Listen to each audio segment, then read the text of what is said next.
Hey YouTube. Okay. I need a new webcam. I always love to keep this intro short. Today we got a new video by Patrick CC titled The Death of Mainstream. I don't really know because it's different forms of mainstream. Then again, I'm not into just a quick rundown. I'm not into any celebrities. I'm not into popular artists. I don't listen to SZA. I don't listen to Travis Scott. I don't listen to Drake. I don't listen to Future. I don't listen to Kanye. None of them. I don't care for mainstream. I don't pay attention to politics. I don't pay attention to, oh my God, what's happening to the celebrity in Hollywood. I don't care. You're a bot. Um, just like always, all links will be in the description. My Twitch, my Instagram. What else will be in the description? Also, no, I'm not gonna add that. But yeah, I love to keep the short, keep like a 1 minute intro. Let's get into the video.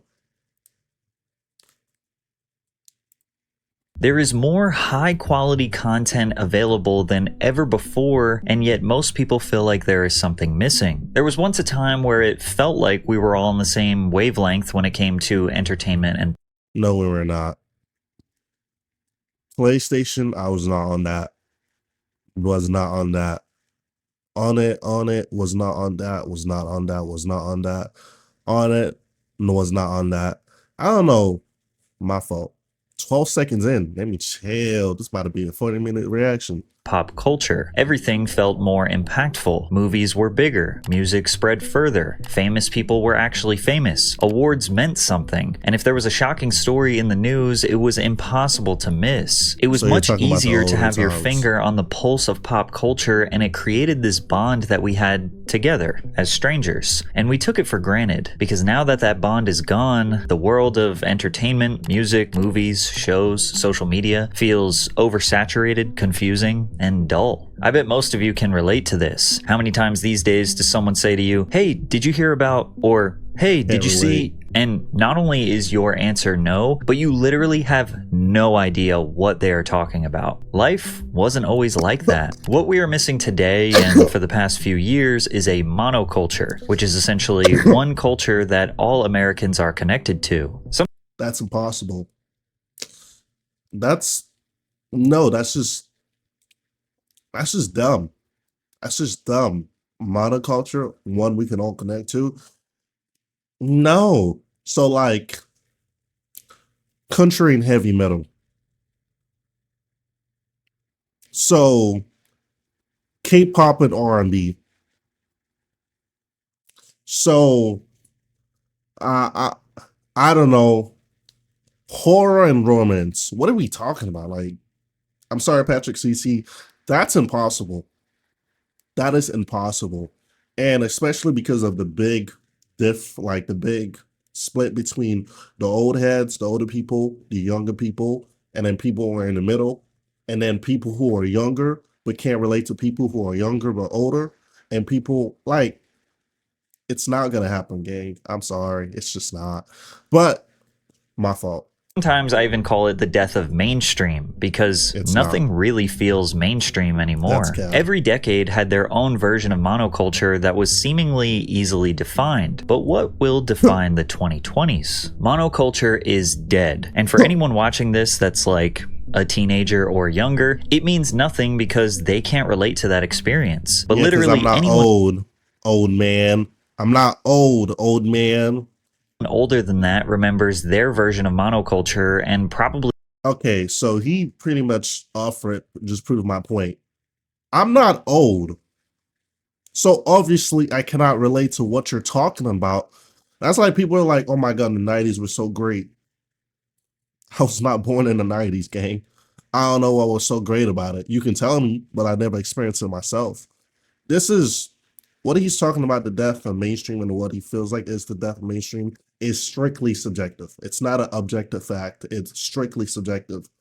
The 2020s, 2010s is the start of different genres, different people, different fashion. The 2020s started rough with COVID-19, obviously. Now we got mainstream, and then we got underground, and then we got the middle. We got Kendrick Lamar. We got Denzel Curry, and we have Laserdisc 700. You feel me? What are we talking about? Like, my fault. Misses it because it represents a much more simple time. Every generation before Gen Alpha had limited options for entertainment, and they thought it was a burden, flipping through TV channels saying, oh, there's nothing to watch. But what would you say to somebody that hasn't tried therapy before? I would say, I don't care. It was working. But now our options are infinite. 3.7 million YouTube videos uploaded every day, one streaming service with every song ever made, and 100,000 new songs being uploaded every day, dozens of subscription services with thousands of movies and TV shows, a literal endless singular feed of short form videos that one can spend hours without realizing the time has passed. And despite having access to all of this content, a lot of us feel bored and disconnected from each other. Well, today I want to talk about that.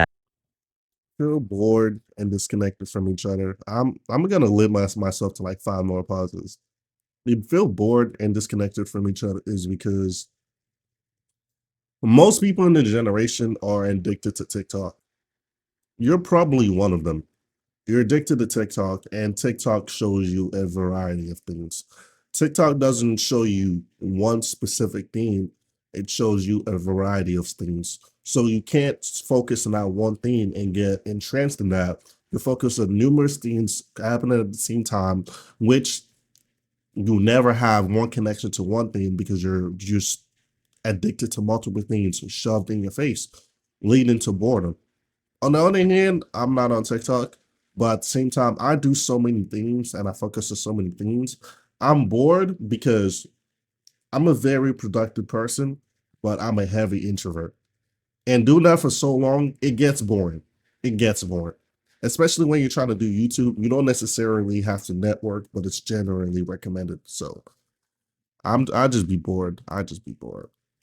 That feeling like something is missing. I believe it is tied to the death of monoculture. So let's dive into how we got here, where it went wrong, and actually why some of you might consider it to be a good thing. Entertainment has always evolved based on the available technology. The easier it is to consume, the less impactful it is. Movie theater ticket sales had their all-time peak in the US in 1946. Over 90 million weekly admissions were recorded, which means that about 60% of the US population went to go see a movie that year. Now, were movies objectively better in 1946? No. Absolutely not. There were just less of them, and less entertainment overall. The introduction of the television likely slowed down movie ticket sales, but opened up a whole new opportunity for entertainment. Cartoons, sitcoms, and of course, ads. You've probably never heard of Spokeo, Truthfinder, or Been Verified, but they've definitely heard of you. These are data brokers. Their entire business model is collecting without our consent. They make nothing politician video, taken dark web managements, and for free for information removes the show at the exact time it aired, or you missed it and had to wait for someone to tell you what happened the next day. Or even worse, you had to read this book called The TV Guide to figure out when they were going to air a rerun. Plus, there were only a few channels, so competition for attention was fierce, but that also meant that millions of people were watching the same thing at the same time, with most households operating on 9-to-5 work schedules. Point proven. People were watching the same thing at the same time. But what did I say a couple minutes ago? The reason why people are so bored is because you are exposed to so many things and you can't focus specifically on the one thing because of how many things there are going on. Yo, I'm a genius, bro. Yo. I'm a genius. You know, I don't mean to toot my own horn. The only time carved out to entertain yourself was between 7 and 10. This was known as prime time, and that's when the few good shows were on. Families watched the same things together, and a new episode airing at 8 p.m. on a weeknight could dominate school hallways and office break rooms the next day. Worst case scenario, you could stay up for late night television where Letterman would catch you up on all your pop culture news. We were connected as humans, kind of operating on the same wavelength, and the entertainment added to our humanity. That is, unless you were entirely disinterested from the few available shows and movies, then you had no other options, your life sucked, and you were looking for other forms of entertainment like heroin. heroin, but at least back then, it didn't have Crazy fentanyl work. in it. But the way people consumed movies and televisions stayed relatively the same for decades. By the 1970s, 95% of households had a TV in it. And then in the 80s and 90s, there was a massive uptick in available entertainment, like an entire TV channel dedicated to showing music videos or an entire channel dedicated to showing cartoons. But even with more niche options, primetime shows still dominated pop culture, and Americans still felt a sense of togetherness through a somewhat limited availability. Is music not hitting the same anymore? Doesn't it feel like you used to have a connection with others based on a shared love for the same music? Well, music had a similar. Looking to get up to $750? There are people in the big 2025 who don't like music. To this day, I don't understand how you cannot like music. It's like everywhere, you know? It's like legit everywhere. I genuinely don't understand people who don't like music. Again, that's you, buddy, but bro, I don't know, bro. You just sound boring. Today.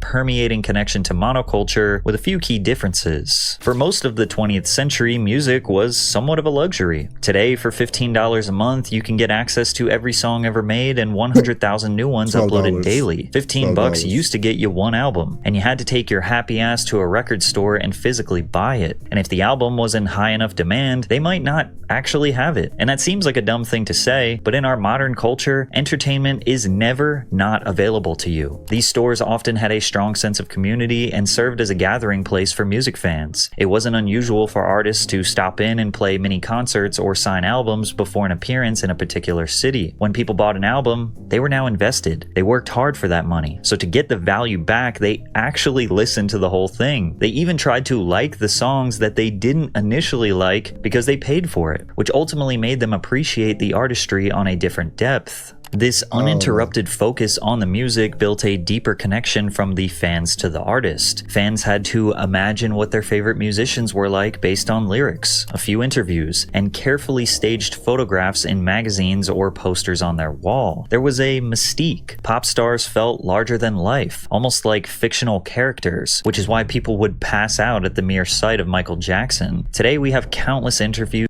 Unnecessary glaze. and endless access W glaze. to all of their thoughts and opinions on social media. That mystery is gone. Artists are more accessible than ever, and because of that, they feel less special. And since music was basically a luxury, most people didn't have tons of disposable income to buy every release they wanted to listen to, so they typically resorted to listening to the radio or watching MTV. You couldn't just search your favorite Guns N' Roses song and get that instant gratification. You had to turn on MTV and just wait for it to come on, but in the meantime, you were consuming tons of other good songs that made you a more well-rounded music listener. And that was the same predicament for everyone. So at school dances, parties, or clubs, everyone felt connected because the songs that were being played were the ones that everyone had the same access to. A lot of club DJs today still mostly play music from the 2010s, and a lot of people wonder why they aren't playing more modern music. Like, are we all crippled by nostalgia? Well, not necessarily, but when you play music from the 2010s, you can kind of guarantee that everyone in the club is going to know those songs. Whereas today, everyone just listens to vastly different music. What's considered extremely popular and mainstream to you might literally not be considered extremely popular and mainstream to the person next to you. Today, we have unlimited access to every song ever made. When a new song or album drops, it is just right there in your phone. You don't have to talk to anyone, don't have to buy it, don't have to wait. Most of the time, the artist is actually begging you to listen to it, or you accidentally found out about it. You didn't even want to discover it. Most people have resorted to just letting the algorithm. The best way to discover music, and if you're on Spotify, the best way to discover music, and I'll actually do a demonstration.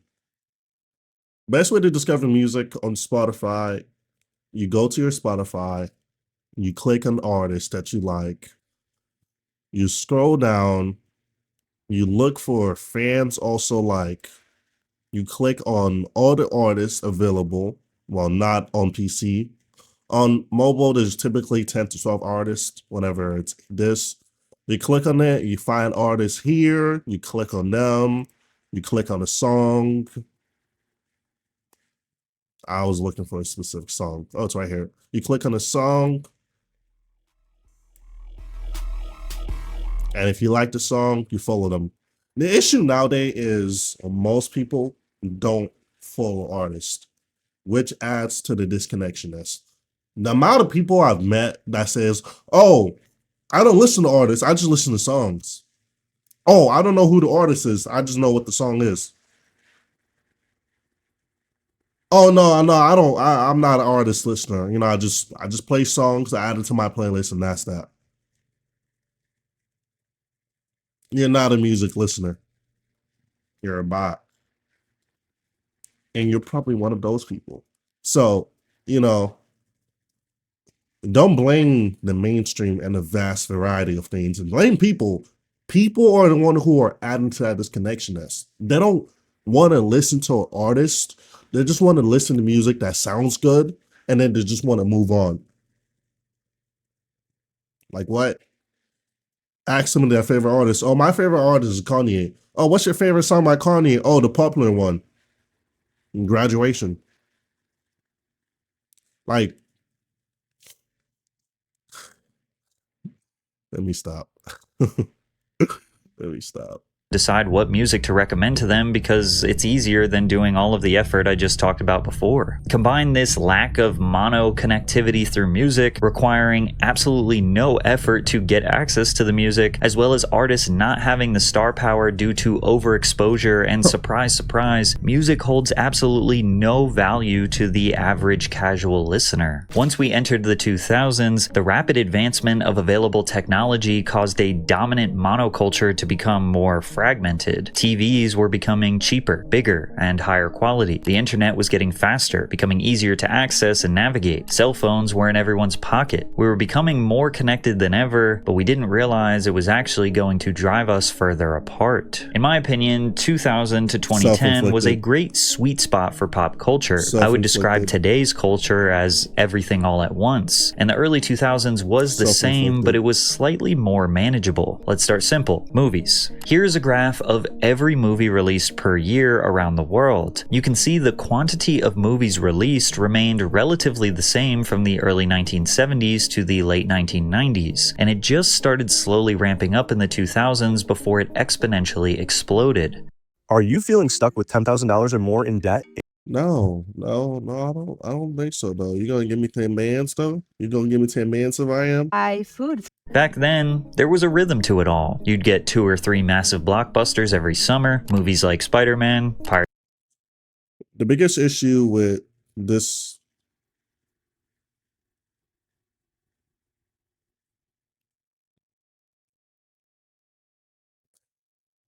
never mind. of the Caribbean, or The Dark Knight, which dominated culture for weeks. As fall and winter rolled in, you'd see smaller budget, more experimental, or just simple films rise to the surface. Movies like Eternal Sunshine of the Spotless Mind, Little Miss Sunshine, Juno, and Requiem for a Dream. Everyone kind of knew what was coming and when it was coming, and that predictability created a shared sense of anticipation. Even smaller budget films had a shot at becoming massive, and the reason they had a shot was because people actually went to the theaters. Our last peak in movie theater ticket sales was in 2002 when 1.5 billion tickets were sold. But even if you didn't go to the theater, we had these really cool things called DVDs where you could buy the movie that you missed and watch it at home. And if you didn't want to commit to buying it, no worries. You could rent the film for a few bucks by going to this magical place called Blockbuster. This is a store where you could essentially browse all of the movies that you didn't get the chance to see. You would actually talk to the employee who worked there, and they would give you a recommendation or tell you what everyone else is renting. Sometimes a movie was in such high demand that all of their copies would be rented and you couldn't get it. Imagine that. Imagine any form of entertainment being unavailable for you today.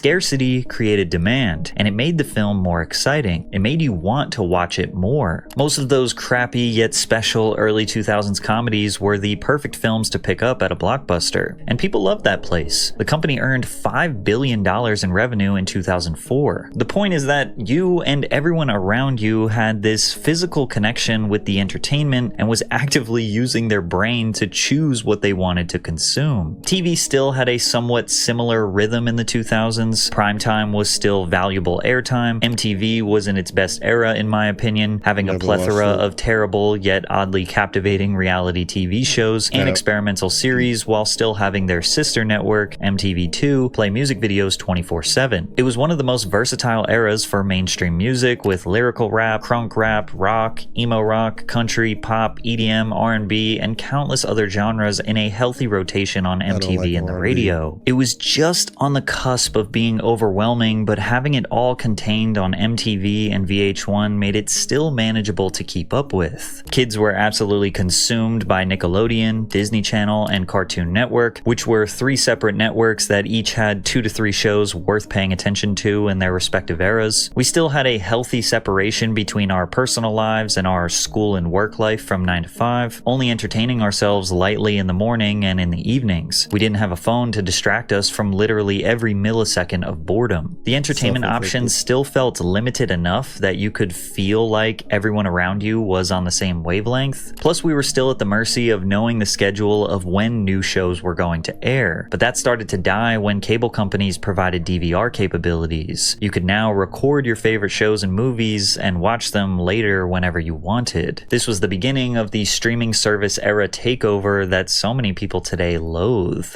Today, I don't get why people load it. It's the era of simplicity. People want to simplify just about everything. So, how can we simplify it? Phones, simplify some more. Streaming, simplify some more. Make different streaming platforms. So there's specific platforms you go for specific things. You know, same thing with TikTok. People always complain about TikTok, how kids are addicted to their phones, addicted to TikTok, this, that, and the third. No shit. That's your fault. Like, addiction is self-inflicted. If you don't have discipline, you will be addicted.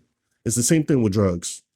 You try drugs when you're little, or I don't know, however old you are, and then you do it some more, you do it more and more, and then you slowly become addicted to it until it becomes second nature. Now you're addicted to drugs.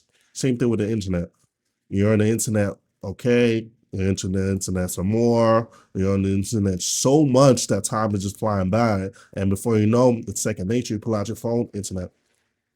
Now, I won't lie, like I do something similar, but at the same time, bro, I read. You know how many people don't read? I know you don't read. I know you don't read. Come on now. you may feel like you are not as connected to the culture because 1, less people are going to the theaters, and 2, the DVD and TV business has been demolished by streaming services like Netflix, It's never coming Hulu, back. HBO Max, etc. Being able to stream anything, anywhere, anytime, all while being alone in your room means there's no anticipation, no excitement, nobody to share the experience with, and therefore no real reason to watch, which is why you simply scroll and scroll through endless choices, waiting for something to magically grab your attention, waiting for something to give you a reason to watch, but it just never happens. On a lighter note, every now and again, we do have a monoculture moment. I think back to the Barbie movie where girls were excited to dress in all pink and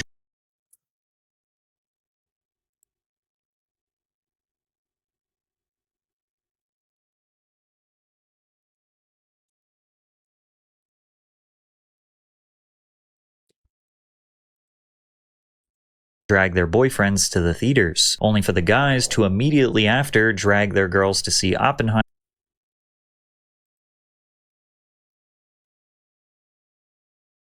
Let's talk about real movies, okay?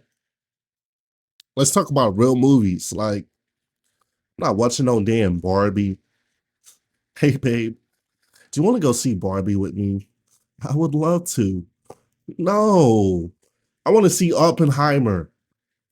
Okay, I want to see a real movie. Oh my god! Like, don't get me wrong. I'm the same person who loves watching My Little Pony, who loves Shira and the Prince and the Shira and the Princess of Power, the new one. I'm the same person who loves Owl House, Amphibia. Like, don't get me wrong, but at the same time, I'm not watching no goddamn live action Barbie movie. Shout out to the animation live animated. I watched those. I watched the show. I'm not watching no goddamn Barbie movie. Like, what? Come on now. Let's talk about some real movies. Like, please. Timer where I'm assuming many of them fell asleep. I think back to Squid Games, where it felt like everyone and their mother was blindsided by this dystopian critique of capitalism disguised as a fucked up game show. First, we offer overnight boarding, Which does happen in real life, but it doesn't really get covered. but treated As far as films go, it feels like it's only every couple of years where there is a moment that we are all in sync, when it used to be literally all year, every year. I can't even remember the last time music had a monoculture moment. I mean, sure, radio is still kind of relevant. Remember the last time music had a monoculture moment? Apparently, Patrick CC, the music person, can remember the last time music had a monoculture moment. It legit happened, what, a year and a half ago? Kendrick versus Drake. It happened like a year and a half ago, where the culture, like people globally were picking sides, Kendrick or Drake, the diss were happening. People were like, hip hop is back. The thing happened. He received the awards. Then this, yo, Patrick, listen, are you good, my guy? Like, it happened not too long ago. Bro, I hope you're doing good, bro. Like, because the hell are you talking about? And I mean, sure, radio is still kind of relevant. TikTok made popular songs more popular, but there's so much music all over the place all the time that I don't even Patrick know might what not be anybody's listening tapped to in. anymore. For Yeah, TV, well, he's not Yellowstone, tapped in. Severance, White Lotus, Love Island. I mean, they are extremely popular, Well, he's but not tapped can we in. say everyone is watching those shows? Will those shows define this era? I bet there are a ton of you watching that are like, I didn't watch a single one of those. Also, Arcane was a thing. Arcane is a thing. Arcane, monoculture moment. Kendrick versus Drake, monoculture moment. P. Diddy trials, monoculture moment. You know how many people Johnny Depp versus Amber or whatever her name was. Bro, like I'm going band for band for band for band.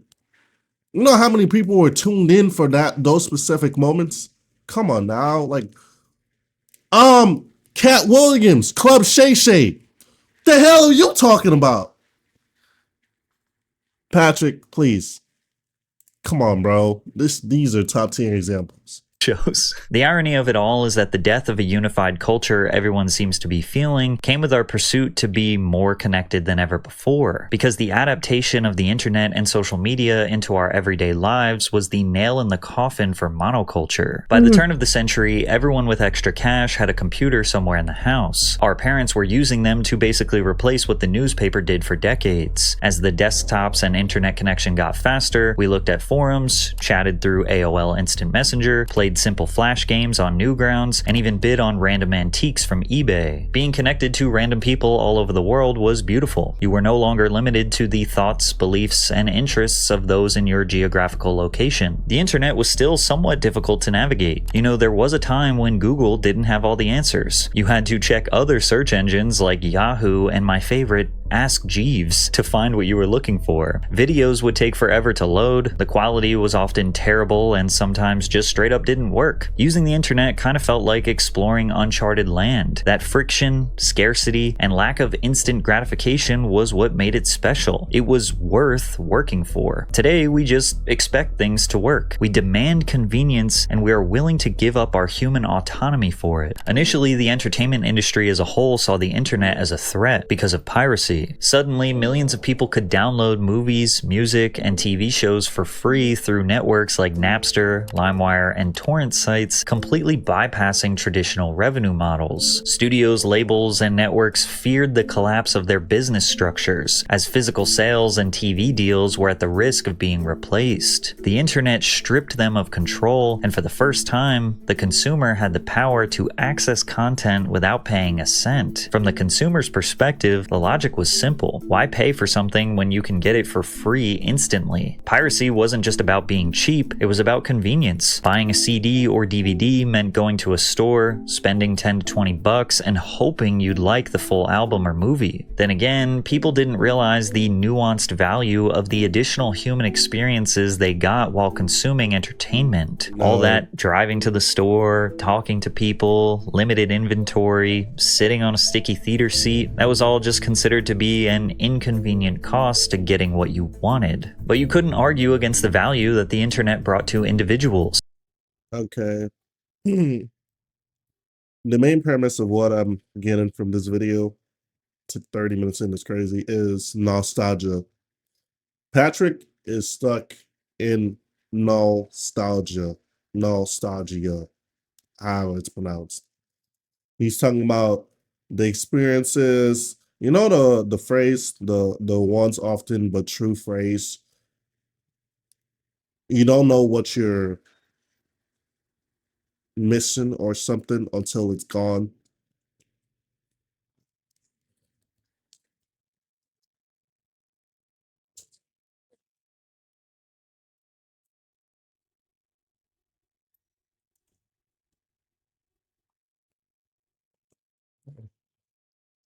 Like I was saying, the phrase, you don't know what you're missing until it's gone. That's what Patrick is referring to. The slow internet, the sticky sits, the human interaction. You're talking about nostalgia. Get a break, buddy. Big 2025. Big 2025. Come on now. We're in the future. We need everything to be simplified. Who wants to be doing, like, bro, you're busy working a 9 to 5. You don't want to be jumping through hoops just to watch your favorite show, your favorite movie. You want access to it. The internet. No, we don't want that. We want you to jump through hoops, do hula hoops, do the split and do a backflip while you're at it, just to watch your favorite show or movie. What are we talking about? It gave everyone a voice, a platform, and endless options tailored exactly to their preferences. And that ramped up significantly in 2003 when MySpace became the first widely accepted platform for social media. By 2005, the platform had around 300 million users and had an estimated valuation of over $10 billion. The platform allowed people to share their personal passions and stories as individuals. If nobody in your real life aligned with your interests, you would be able to find a community of like-minded people online. If you're wondering how I scored I was not wondering. my secret weapon, People started calling random strangers on the internet their friends. They became invested in their lives, wanting to know what they were doing in their geographical location. Your connection to random people around the world started to make you disconnected from those physically around you. Slowly, the digital world began to feel more important than the physical one. As platforms evolved, first with Facebook, then Instagram, and eventually TikTok, the focus shifted even further away from a shared experience and towards personal branding. Algorithms were designed not to connect people as a whole, but to keep you personally engaged, feeding you content you already agreed with or found entertaining. The internet became less of a town square and more of an echo chamber, reflecting only your own tastes, beliefs, and biases back at you, just so you wouldn't click off the app. Social media stopped being about community and became a stage where everyone was the main character of their own story. It made made individuals feel more powerful than ever, which could be considered a good thing, but it also created a cultural landscape more narcissistic, divisive, and isolated than any era in history. So the reason why movies, TV, YouTube, social media, and literally all other forms of entertainment don't feel the same is a combination of really complicated nuances. However, with a shift in mentality, you could look at all of this as a good thing. If you are a strong-minded individual, introverted, or just someone who doesn't really care about a sense of community and those around you, you are in the golden ages. Okay. I was gonna say that, but I'm like, nah. And them just like the video rock. For decades, if you didn't fit into the narrow lens of what the mainstream deemed valuable, if you didn't like the biggest pop star, or wear the right clothes, or relate to the 5 TV shows everyone else watched, you were invisible. You had nowhere to go. You were the weird kid, the quiet one, the one who didn't belong. But now, the internet gives you infinite options to find belonging. And literally any interest you may have, no matter how unique it is, chances are there is a niche community where someone like you isn't just accepted, you're celebrated. Do you like wolves eating watermelons? So do 61,000 other people. Do you like stapling bread to trees? So do 335,000 other people. Today, a girl who was once mocked in school for drawing anime characters in her notebook can become a full-time artist with a fan base of thousands or millions. A kid who was laughed at for making weird songs on his cracked BandLab app can go viral on TikTok and then chart on the Spotify Viral 50. A filmmaker with no connections and no budget can put their short film on YouTube and have it resonate with millions of people around the world. These stories were impossible in the monoculture era because the gatekeepers decided what was and what wasn't. Before the internet, independence was next to impossible, and today the gatekeepers have less power than ever. So maybe entertainment feels more chaotic, more overwhelming, and less special. Maybe we are no longer all connected under a simple, easy to navigate monoculture, but there is more opportunity than ever for a small independent creator to get a taste of that success. And for consumers, if you know what your interests are and do not let algorithms decide what you want to watch and are willing to do the tedious task to actively get outside of the echo chamber that these algorithms are trying to hold you in and find that one quality YouTuber or that one underrated Hulu series, then you are probably completely fine with today's entertainment. You heard him? And find that one quality YouTuber. Aha. Tight. Climate. Build your own world.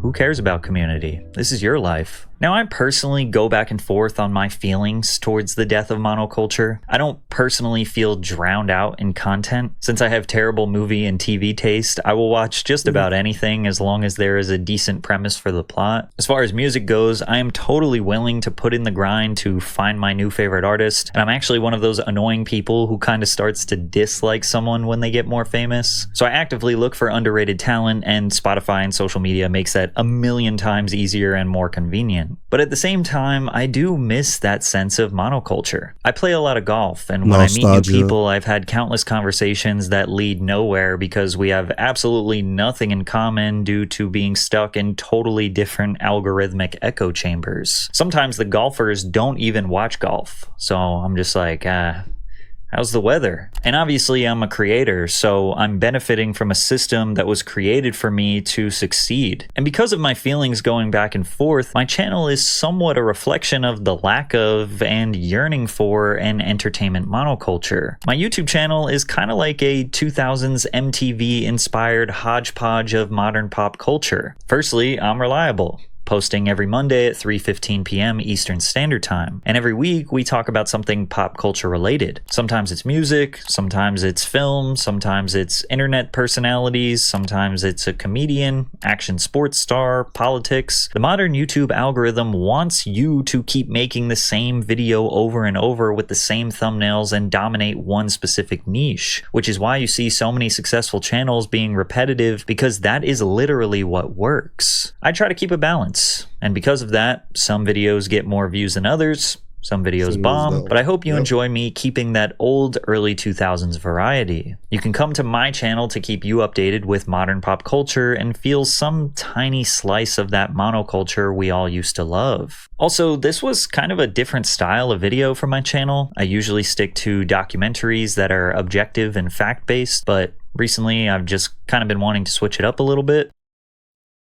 Yo, I legit said I'm a genius. I quite legit said 10 plus minutes ago, this is subjective. It's very much subjective, bro. I'm telling you. Listen when I talk. Okay? I know what I'm talking about. Okay? I know what I'm talking about. I just be speaking the I be speaking the, So I'll be looking at the comments to see what you guys think about this more conceptual or think piece rant type of video. So let me know what you think. Thanks for watching, and I'll see you next Monday. One of my W video. I'm gonna talk for a little bit before I end this.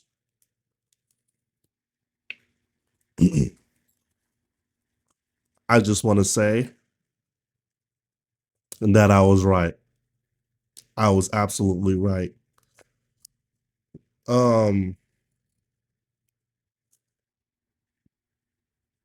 Addiction is fine when controlled.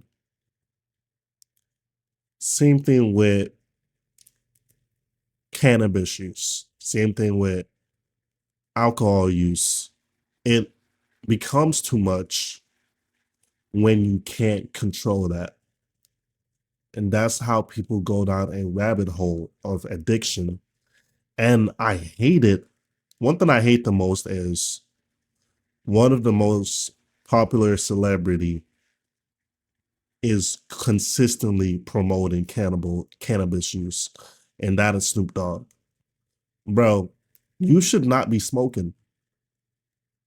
Nobody should be smoking. But at the same time, it's fine if you want to smoke. It's fine if you want to let loose, if that's a stress reliever. But it gets to a point where you're addicted to that. Snoop Dogg is addicted to smoking. And he promotes that to the younger generation. And the younger generation eats it up. I'm telling you, what they be saying? Shark, shark, shark. I'm talking about in it. Yo, they're addicted to it, bro. And it's just sad watching people, my peers, my skin color, just age, etc., just addicted to it. Like I went to the gas station yesterday. I was like, whoop de whoop. He was like, this, that, and the third. I was like, nah, I don't smoke. You smoking? He like, yeah. I'm like, you smoke weed? He was like, yeah. I'm like, let me guess, you vape? He was like, yeah. I'm like, I understand. I don't like how do you smoke weed but you also vape? But then it's better than cigarettes. That's too much, yeah, but I'm not dissing people who smoke or drink. You do you, but like Deidre always say, stay sober. I stay sober for the most part, but once in a while, if you want to drink, because I'm a social drinker, smoker, whatever you want to call me, what are they gonna do? Arrest me for drinking alcohol? Your officer arrest me. I'm 20 years old and I just drank some alcohol. Throw me in jail for a week.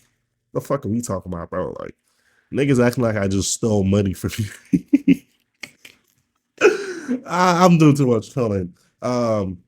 Like, subscribe, Instagram, Twitch in the description. This was a long video, probably one of my longest in a minute. Let me look at the thumbnail. So I can come up with a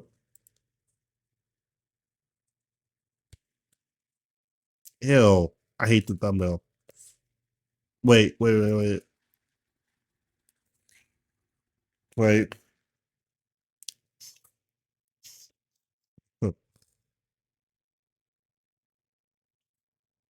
No, that's bad.